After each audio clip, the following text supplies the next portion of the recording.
ఎన్నికల వేళ ప్రధాన ప్రతిపక్షం టీడీపీ నేతలపై మళ్లీ కక్ష సాధింపు చర్యలు మొదలయ్యాయి. తమ మాట వినని వైసీపీలో చేరడానికి అంగీకరించిన నేతలను టార్గెట్ చేసుకుని ప్రభుత్వ పెద్దలు అధికారులతో దాడులు చేయిస్తున్నారని విమర్శలు వెల్లువెత్తుతున్నాయి.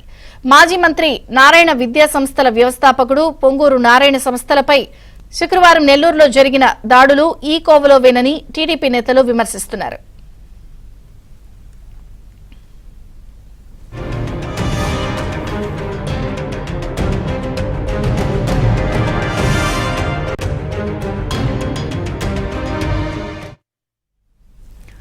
నెల్లూరులోని నారాయణ వైద్య కళాశాలతో పాటు ఆయన ఇల్లు కార్యాలయంపై డ్రగ్ కంట్రోల్ అధికారులు దాడులు నిర్వహించి సోదాలు జరిపారు.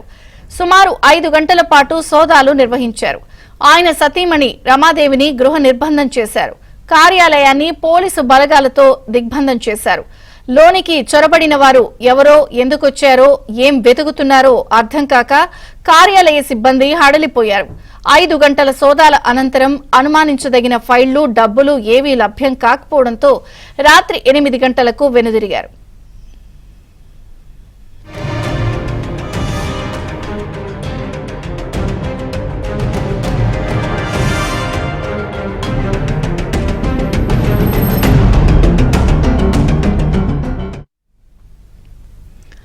ఈ దాడులకు ముందు తెర వెనుక ఒక సంఘటన జరిగింది. కొద్ది రోజుల క్రితం తాడేపల్లి ప్యాలెస్ నుంచి నారాయణకు ఫోన్ వెళ్లింది. నెల్లూరులో ఆయన వైసీపీ తరపున పోటీ చేస్తే బాగుంటుంది అని.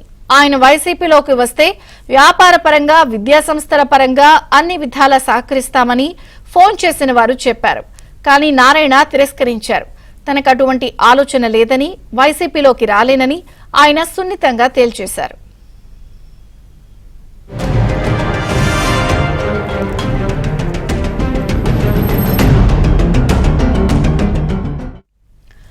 వాస్తవానికి జగన్ ప్రభుత్వం వచ్చాక నారాయణ మీద పలు కేసులు పెట్టింది.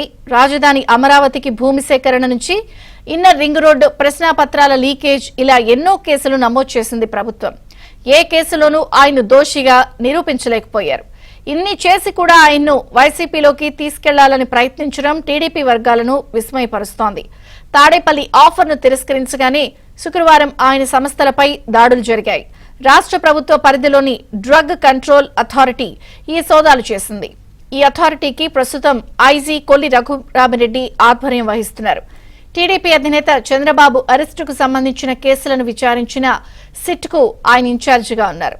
ఆయన పనిగట్టుకునే అధికార పార్టీకి అనుకూలంగా పనిచేస్తున్నారని గతంలో అనేకసార్లు టీడీపీ నేతలు ఆరోపించారు.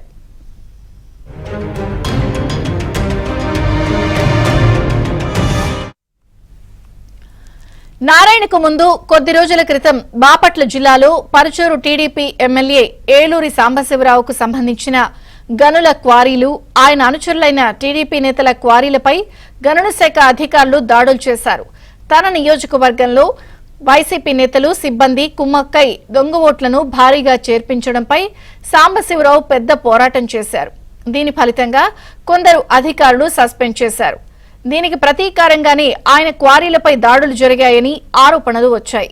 అదిగాకుండా గనుల శాఖ అధికారులు తమతో పాటు వైసీపీ నేతలను వెంటబెట్టుకుని దాడులకు వెళ్లడం, వాహనాల్లో ఫ్యాక్షనిస్టుల మాదిరిగా కర్రలు, కత్తులు, కారం పొట్లాలు ఉండడం పెద్ద వివాదంగా మారింది. టీడీపీలో క్రియాశీలకంగా ఉన్నవారిని ఎంచుకుని ఎన్నికల వేళ జగన్ అండ్ కో ఇటువంటి అరాచకాలకు పాల్పడుతోందని టీడీపీ నేతలు ఆరోపిస్తున్నారు. మరికొందరు నేతలపైన ఇటువంటి దాడులు జరిగే అవకాశం ఉందని అనుమానాలు వ్యక్తం చేస్తున్నారు.